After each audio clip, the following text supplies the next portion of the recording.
Frozen, yeah, frequently frozen Dairyland, like frozen dairy products. God of goths. I'm really not. I get to be a goth icon sometimes, but I was never a goth. You know, it's one of those weird things. It's like having a wife who's a goth icon. But Yeah, she was never. How did that ever happen? How did you ever become a goth icon? It's so weird. You're so sunny, rollerblading, you know, having a drink with you. Look at you. Oh, chasing butterflies. Windsurfing.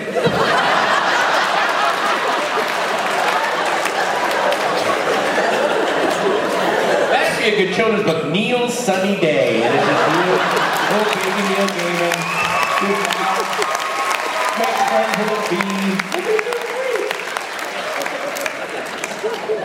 I'm talking to a man who routinely wears an all-white costume to go down and tend the beehives. Oh, really? Yes, I'm a beekeeper. Oh, like a Sherlock Holmes thing. And actually, you know, why America's Heartland?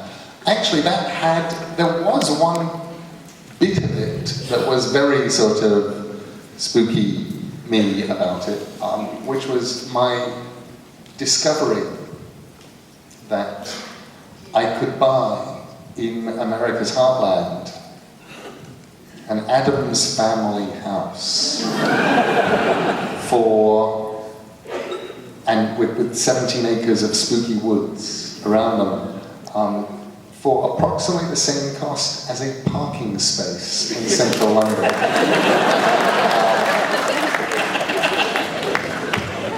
That was back in 1992. These days, parking spaces in central London are a lot more expensive. But that was, you know, really, that actually had an awful lot to do with it. It was a sort of weird concatenation of things. All of the work that I was doing when I moved out was for DC Comics, and they paid in dollars. And under the economic leadership of the first President, George Bush, they weren't worth anything out of America, which was kind of troubling. And I thought, well, go to America, and they'd be worth something there. I wouldn't have to, you know, worry whenever I got a check. How little is this worth this week? So that was part of it. I needed a bigger house. I had too many books. I was basically living in the house. In the flat and in the house that Coraline is set in. So Coraline is actually set in my house in Nutley, in the apartment we lived in.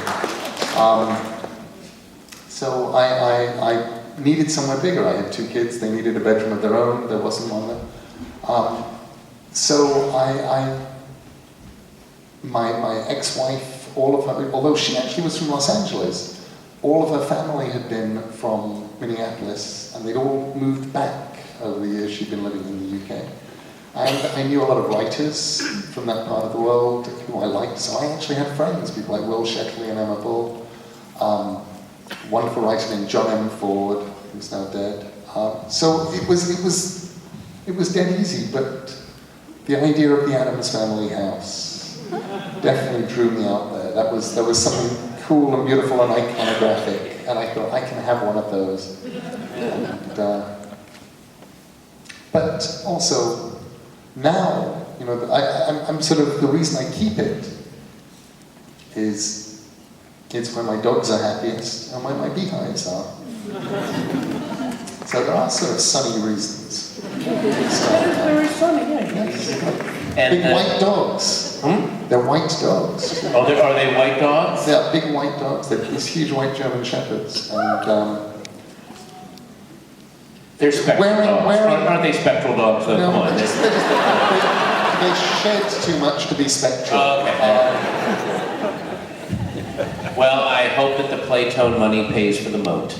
I am really... folks, we have reached the end here. Are you going to be doing a signing or something? No, I'm not.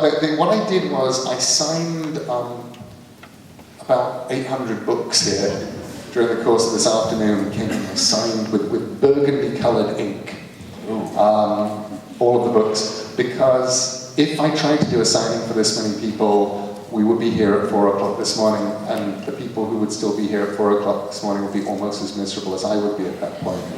So we've been doing these signingless signings, but that's the reason why we get to do these incredibly long events, and when I can do mad things like bring Zelda and Patton on and have them do peculiar stuff.